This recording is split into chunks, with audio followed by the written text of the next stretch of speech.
Hello, everybody. Welcome to the Buckeye Weekly Podcast. I am Tony Gerdeman here, as always, with Tom Orr. Tom, how's it going? Tony, I get to go to Bloomington this week. How do you think I'm doing? Indifferent. Okay-ish. Okay-ish is the correct answer. Yes, that is the correct response to going to Bloomington. The correct response to going to Bloomington is, at least it's not West Lafayette. That's true. And I believe the city motto, the slogan that they have for tourism is okay-ish with the question mark and an ellipses. I don't know how you say meh in Latin, but I'm sure it's on that crest somewhere. Yes. Latinus. So it is, what is today? Thursday. So it is our standard recap, a little bit of what Ryan Day had to say today, which wasn't really much of any notes or interest. I'm not trying to undersell it. And then also discuss the upcoming game, which is, as Tom said, Indiana, 7:30 p.m. kick in Bloomington, which is always an interesting game. It's not always a fun drive just because of the evils of I-70, but you eventually get there and then you get to experience a college campus, which is never all that bad. Just being somewhere for a Saturday game, a sold out game at night. I mean, there are worse places to be. So that will, that's going to fuel us through this.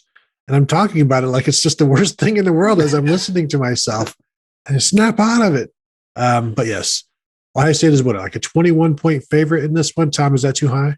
All the advanced analytics say 19-ish points. A lot of, SP Plus and, sources like that all have it kind of in that range. I don't know that those advanced analytics know that Indiana's got, some banged up defensive backs and who may or may not be able to go, and maybe relying on a true freshman quarterback against a defense that has had pick sixes in 4 straight games. It's like, yeah, I mean, it can only go off of the data it has, but you and I have different data, and it's like, I don't know if 21 is enough for the spread for this game. It feels like it could get out of hand because this is an Ohio State offense that can score against an Indiana offense that not only can't, it hasn't. They've scored 1 touchdown in Big Ten play. That's 3 games. They finally got off the schneid and scored a touchdown against Michigan State this past week. They're 1. So you look at the offense, and I know some of the players on Wednesday are saying, we expect Michael Penix to be back. Ryan Day said he didn't know, and I don't think it really matters. You want to bring in an injured quarterback, for this to be his return game when he has been horrendous all season long, or do you want to stick with Jack Tuttle, who was only merely bad, but still played in some close games? So I'm going to assume they stick with Jack Tuttle from here on out, or at least from here on out through the rest of the Ohio State game. I just think they need something. They need some consistency. Tuttle, good consistency, not the bad consistency that they've had. But at least let's just keep doing something in the same way that we did it last week and see if anything can happen from that. And, there's not a lot of skill there on offense for Indiana. There's nothing really that scares you. Like, I know Ty Freifogel went off last year or the year, whenever it was, and he has some abilities. But this is also the same Indiana offense that Ohio State shut down completely for 1 half. And has done so in the past, and Indiana comes back. But I don't know where is the fear other than freak road game Big Ten night thing. Yeah, it basically involves something crazy happened, and that's the route where Indiana keeps it at least close for 3 quarters. It's just, you look at the stats for Indiana, and it is bleak, man. I mean, the quarterbacks, they have 3 quarterbacks. Assuming Penix is able to go, they will have three quarterback options. One of them is Penix, who has completed 53% of his passes for 4 touchdowns and 7 interceptions this year. The other is Jack Tuttle, who has completed 51% of his passes for 1 touchdown and 3 interceptions. And then they have the true freshman who has never thrown a pass in college. So, this is going to go great. This is going to go great. But we're rushing the ball. You have Stephen Carr, leading rusher, 439 yards in the year. That's not bad. 73 yards per game. 3.6 yards per carry. Is that good? Is that far for a running back? 3.6 yards per carry? No, you're shaking your head. No. No, it's bad. And the big play wide receiver threats are averaging, Ty Freifogel is averaging 10.1 yards per catch. Peyton Hendershot, 12.75. Like, I mean, AJ Barner is their big play guy. 3 catches, 83 yards, 27.67. But that was 176-yard touchdown. Like, that's the only guy who's above 13.3 yards per catch this year. Like, it's just like, they can't run the ball, so they can't kind of small ball you to death. And also they don't have the receivers or the quarterbacks to deep ball you to death. It's like, well, bad news, friends. You're out of balls. Yes. Just intermediate ball them to death. I don't know if that's actually a thing. And really, you look at Ty Freifogel had 600 yards receiving in 2019, averaging 13 and a half yards a catch. And then last year, 19.5 yards per catch when he was kind of the guy with Wap Villor in the slot. And now this year it's just 10 yards a catch. There's no deep threat. There's no explosive threat. There's no really everything that Indiana can do in this game kind of fits Ohio State, even with Peyton Hendershot, their tight end, being a very good tight end. And he has had some good moments against Ohio State in the past. I think it was 2 years ago when they had the double pass to Hendershot down and like a 49-yard gain or whatever. But then, you've got Ronnie Hickman to kind of cover that. And that was one of the things Ryan Day talked about on his radio show, was the bullet is also designed to man up against the talented tight ends that they face and defend them better than a linebacker would. And I think that fits what Ronnie Hickman can do. And then, so now you've taken away one of their 2 passing threats, and you've got, Miles Marshall, the DJ Matthews, these guys have been around. They've never really, this is kind of what they've always been. They're just the 3rd, the 4th, the 5th guy. And right now they're not throwing the ball well enough to have many other options, because there isn't like, first down, let's throw some more. And you're not moving the chain, so you're not having as many plays. I'm going to look, Tom. I wonder where Indiana stands in total number of offensive plays this year, because I'm going to assume they're probably towards the bottom half. And as I click around, while you're looking for that, I will say they've been dominant. They've been dominant in time of possession this year. They've won the time of possession battle in 5 of their first 6 games, which tells you exactly how important time of possession is. Because all of the other stats on this page are pretty bleak. Yeah, and they are 7th in number of plays, but dead last in yards per play at 4.54, and Ohio State 4 yards better than that. And really, just if they are able to march up and down the field against Ohio State, there is something wrong. Or at some point it's 56-0, and Ohio State's like, if you want to score 35, have at it. See if you can do it again 2 years in a row. The old 1995 Iowa gambit. I see you working there. Yes. Yeah. Average yards per rush per game. I'm just going to read through these numbers. 2.48, 3.58. They averaged 3.58 yards per rush against Idaho, 4.11 against Cincinnati, 3.44 against Western Kentucky, 2.88 against Penn State, 3.72 against Michigan State. Like, you have not hit 4 yards per carry against a Power 5 opponent yet this year. You have not hit anything other than 5. You have not even hit 6 yards per pass attempt against a Power 5 opponent this year. Like, it is bad, and it is bad in all of the places. And, you go back to that Indiana game, and, the Ohio State was having some pretty spectacular issues on the back end of the defense last year when they played Indiana. I remember a number of photos where Marcus Hooker was in the frame for some big things that were happening for Indiana.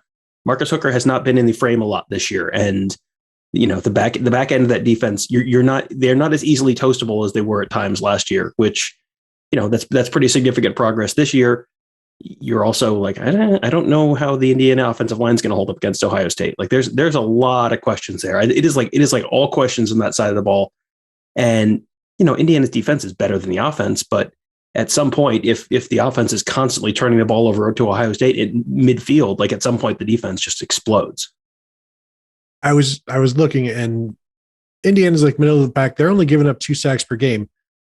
But at some point, at times, giving up a sack is better than actually throwing the ball for Indiana, because they rarely I can't say rarely. Half the time they complete a pass. but how far does it go? And sometimes it goes the other way for 6 points. And maybe they'd be doing better if they gave up more sacks. That's all I'm saying. That's what I'm saying. Back to the running game. Indiana has 19 rushes of 10 yards or more this season. That is one more than Travion Henderson.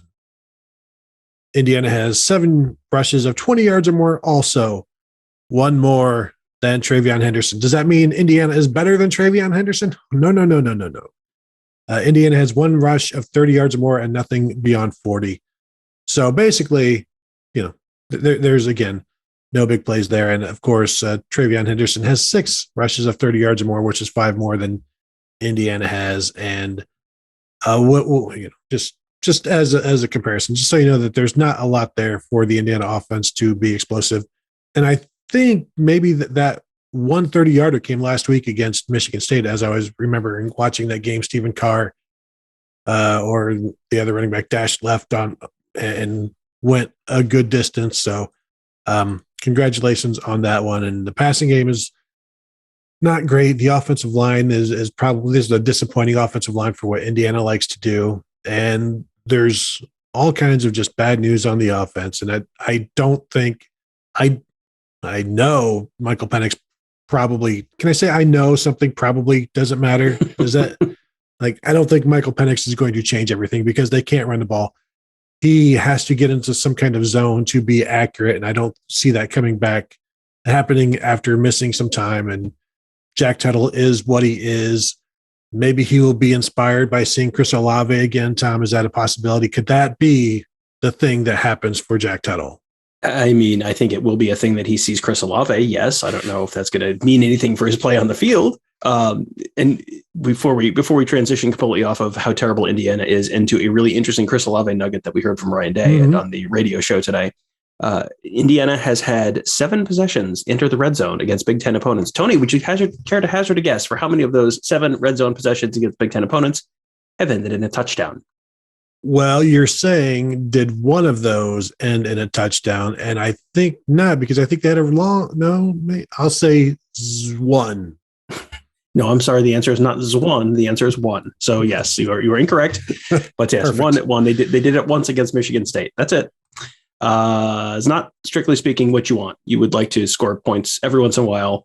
You would think you would get in the end zone just by accident a couple times if you were down there 7 times. But nope. They have not. They've safely avoided accidents in the red zone. So good for them. The Chris Olave story that Ryan Day told on the radio was that Olave had committed to Ohio State. After he was the link to Jack Tuttle was Ohio State went out to California to look at his, evaluate his quarterback, Jack Tuttle, and went, hey, who's that wide receiver? He looks good. And his name is Chris Olave. Wonder what happened to him. He committed to Ohio State later. Ohio State got into him very early. He committed to Ohio State. Ryan Day said on the radio show today, he actually silently decommitted at one point. And, he's a California kid and he was thinking, do I want to stay closer to home? Do I want to look at USC or somewhere like that out there? Ultimately ended up, reaffirming his commitment to Ohio State, coming to Ohio State. And he now has 29 career touchdown catches and could very well break the career touchdown mark. Seems like that decision has worked out okay for him. Well, I mean, Ohio State would have been fine with Jamison Williams instead, don't you think? I've heard that. I have heard that thought expressed. Yes, but it is interesting because that was a new thing for me. I hadn't heard that before, and so when he said that, and I think everybody else was like, "Oh, wow, that would have really changed things." And I don't know if that would have changed any Michigan games, but it certainly would have made them maybe more interesting. Just thinking back to that 2018 game. But he is, in fact, at Ohio State for a few more games, and there's enough bad to talk about the Indiana offense. We've covered that. Defensively, not great either. They are giving up like 26 points per game, and they have talent, they have experience, they have a culture, they have experienced winning. They are a little banged up. Their top 2 corners are, whether they're going to play or not, if they play, they're playing banged up. So that's never good. They, they can't just rely, like you can't just, Ohio State throws out the helmets. Like Indiana has never been, you can just throw out the helmets. Like, yeah, you guys have been good. You've been good before. You're solid. People need to respect that. But this year, like, you can't just, there's no resting on their laurels, especially at Indiana. If you rest on your laurels at Indiana, you deserve to have those laurels taken away. And because it's like, do you not know you're Indiana, Tom? Yeah, Indiana has always been kind of the chaotic, there's the lawful good and chaotic good and lawful. They've been the chaotic, the chaotic evil in the Big Ten for a long time. They just, plenty of very good Ohio State teams have gone to Indiana and had like miserable afternoons. Like they've won all those games, but they've had some miserable afternoons going against Indiana for whatever reason over the years. And Indiana's done that to a lot of, for years it was like Indiana would almost beat Michigan, almost beat Ohio State, almost beat Penn State, never quite got over the hump. They got over the hump on 2 of those 3 last year. But, it's one of those places where, especially playing in Bloomington, it's just, it should be easy. And somehow it never actually ends up being easy. It doesn't usually end up being easy. Ryan Day talked about needing to play 60 minutes, every time they play Indiana. It's like, well, I mean, I was there in 2019 and you mentioned that double pass. It was like right at the beginning of the second half, but the game was largely over at that point anyway. So yeah, those games tend to be close-ish against Indiana, but this year, it is an exceptionally bad team. And I think I remember watching Xander Diamant run for 90 yards or something. Like, you can never completely count out an Indiana team. They're not going to win, but they might make it just really stupid for a while. That was it 2015 as I'm scrolling back? That was it was either 2014. I don't remember if it was in Columbus or in Bloomington. 14 was a stupid game in Columbus that was close for longer than it needed to be. 15 was the one that was stupid all the way through that ended up 52-49 or something. So 34-27, 3 hours and 53 minutes for that game. Oh boy, that was a long one. Which was the year that was 52-49? Was that 2013? Let me see here. Tom, you should have said something sooner. Let me 52. That was 2014 was 42-27. That was the Jalen Marshall game. Right. And then 42-14 in 2013. I don't even think there's any 49-point games in 2012. So yes, it was 52-49, 2012. 4 hours. Okay. And 2 minutes on that one. Yeah. That was crazy game in Indiana. That was one that, you're watching that game and going, this Indiana team is terrible. How is Ohio State struggling with them like this? And, that was not Ohio State in 2012 would a lot of times struggle to score points. They had no problem scoring points. And they just could not get off the field in 2012 against Indiana. But again, all these Indiana games blend together because so many of them are like stupid in exactly the same way. Yeah, I don't even know exactly the year that Xander Diamant did that, but he was a legend for doing that. Basically, like he's the son of a soap opera stars, but why is he running 70 yards for a near touchdown against Ohio State when he's like the third guy?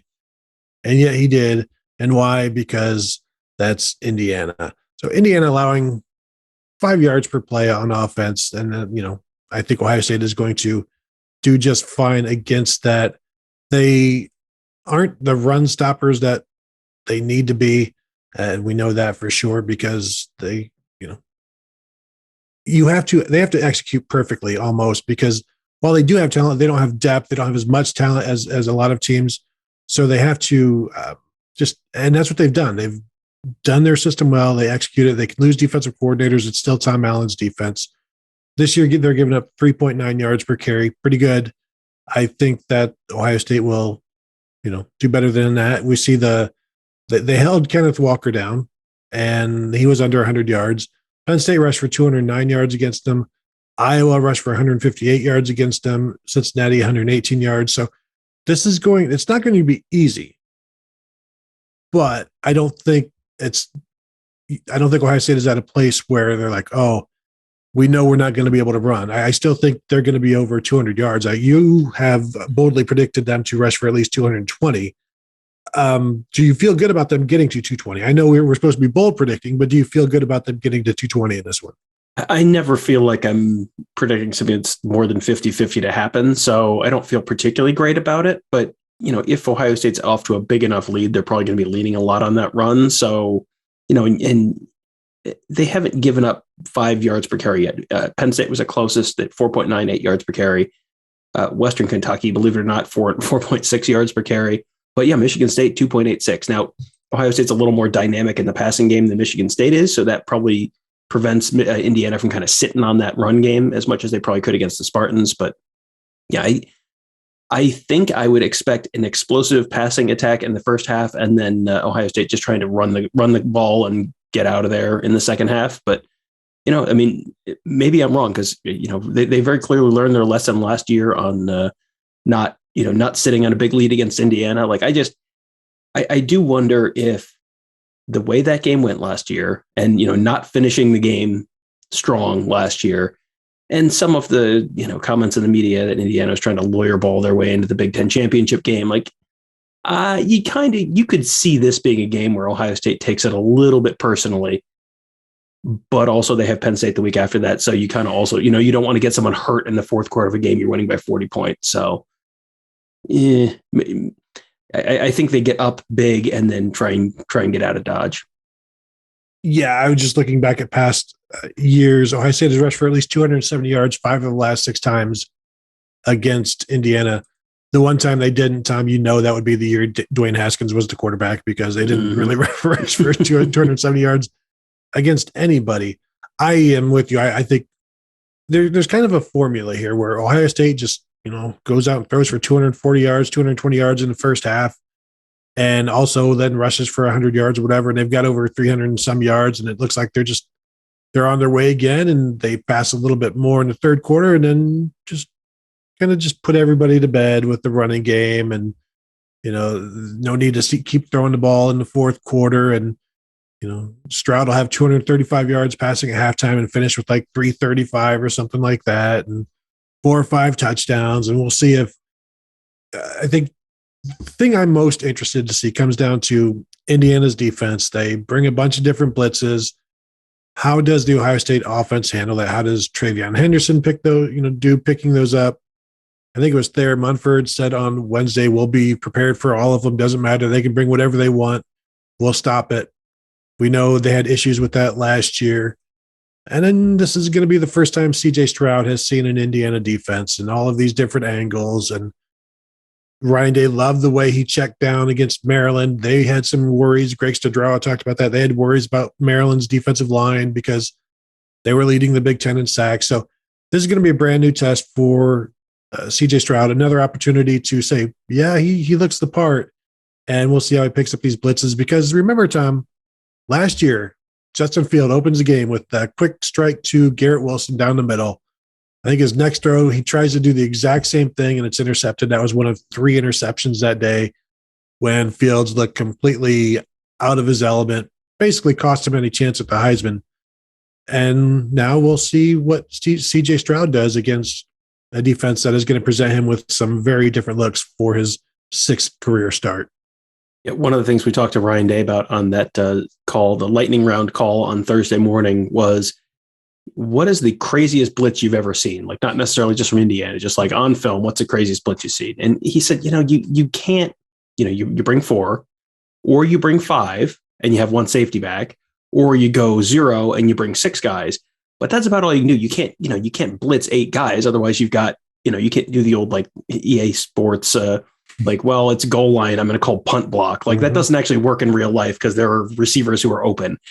So you can only do so much. It's more just about coming from different angles, coming from different places, simulated pressures where you're bringing more than a couple of your guys in the back 7, but you're dropping your defensive linemen, that kind of stuff. So that's all stuff I've talked about to Ross Fulton about on some of the recent times he's been on the Morning Scoop. But it's about coming from weird angles, and there's only so many ways you can do that too. I mean, that's at some point, I'm guessing Ohio State has spent a lot of time watching film, but to sort of pick up what they've done in the past. But there's only so many ways you can do it.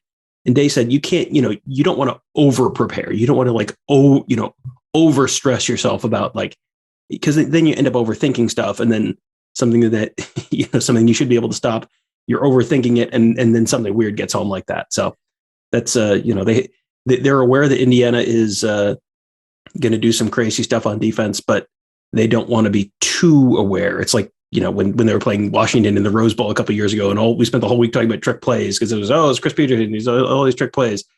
And it's like, you can't focus exclusively on the trick plays because then the regular plays will get you. Yeah, and Ohio State is good enough being simple or simplified because you can just run power, you can run your inside zone and things like that, and they can blitz to that, and then you do some play action or you do some rollouts and you just change some things up. And I'm interested to see how they handle it with these different looks. And is this another step for CJ Stroud? Again, 5 touchdowns, no interceptions the last 2 weeks, first quarterback in Ohio State history to do that in consecutive games. Does he make it a stretch of 3? We will see. Tom, here's one for you. Indiana is allowing 28.3 yards per kickoff return, and they have given up a touchdown this season. They gave one up against Cincinnati. And so just, something to watch there. As we know, Emeka Egbuka is as on the verge as an Ohio State kick returner has been since Paris Campbell. And the reason I think the only reason Paris Campbell never returned one all the way is because he got concussed and then had to be moved. I believe it was he got concussed and had to give up the job. But I think he took one inside the 10 one year. Like, something big is going to happen. And again, I hate keeping to discuss your bold predictions and saying, hey, look out for this because this looks like it's going to happen. But I believe this is one of your 2 or 3 pointers, right? 3 points. 3 points for an Emeka Egbuka kickoff return for a touchdown. So, I mean, that if it doesn't happen, that's why. So that's on me. Have you turned in your score prediction yet for this week? I have not. And we should probably. And something that annoyed me. We have a group text, me, you, and Kevin shared his score prediction. I won't share that with anybody else. But it's like I'm thinking, what if I was going to use that? Now I can't. But I also don't think I would have given them as many points as Kevin did. And now as I'm thinking about it, and maybe I'll go first that way. Yeah, since I have mine done. So yes, you should go first. Okay, then I am going to say I do like the thought of Ohio State having 52. But kicking in a night game, that's totally different than kicking in a day game. We know there's no wind, and you know how these kickers play for the wind. So I think this might be the first Noah Ruggles miss of the season. So I will say Ohio State 49-7. I just sent the prediction. I just kind of picked some numbers and just threw them on there and sent it in because I said Ohio State was going to go perfect in the red zone, and then I picked Ohio State to kick 2 field goals. So, maybe they don't get to the red zone on those. I had 48-14, and I'm looking at the 14 now going, that seems high. That seems like I'm figuring like they hit one play at some point, and then maybe they get a garbage time. You hit one big play at some point, and you get a garbage time touchdown, something like that. But 14 might be high. But yeah, I mean, I think we're all in the same basic area here. I feel like maybe 49 is too high. I mean, this isn't the worst defense, and I think Michigan State has a very good offense. I've been saying they're the second best offense in the Big Ten, and they only scored 20 against Indiana. Now, is Peyton Thorne as good as CJ Stroud? I don't know. Who's to say? And do you need an accurate quarterback that can execute? And does Michigan State have the quality of receivers as Ohio State? Tom, we know the answer to that one. That's an emphatic yes. Let's ask the Detroit Free Press. And then let's drug test the Detroit Free Press. So yes, I will say 49-7. I feel like 42-7 would have been safer.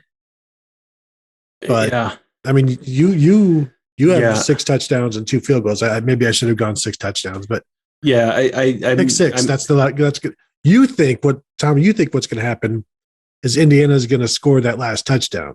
In turn, it's actually going to be a pick 6 going the other way. Yeah. And then, then it's on me. I'm correct. There you go.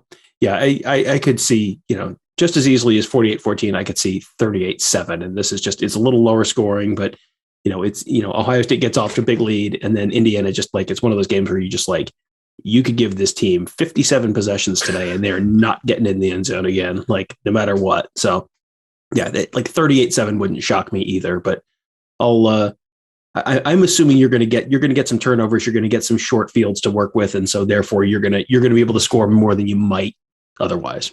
And you might have an Ohio State that doesn't want to let off the gas because they saw what happened last year. So there's some justification if you want to run it up a little bit. Like, hey, just speaking from experience, we had to throw the ball deep when we were up 42-7 with 2 minutes to play. Sorry about that, but yeah. When you read me writing pretty much those exact words in my thing tomorrow, when the staff predictions get released, you'll just know that I wrote them before they came out of Tony's mouth. So don't give him credit; it's all me.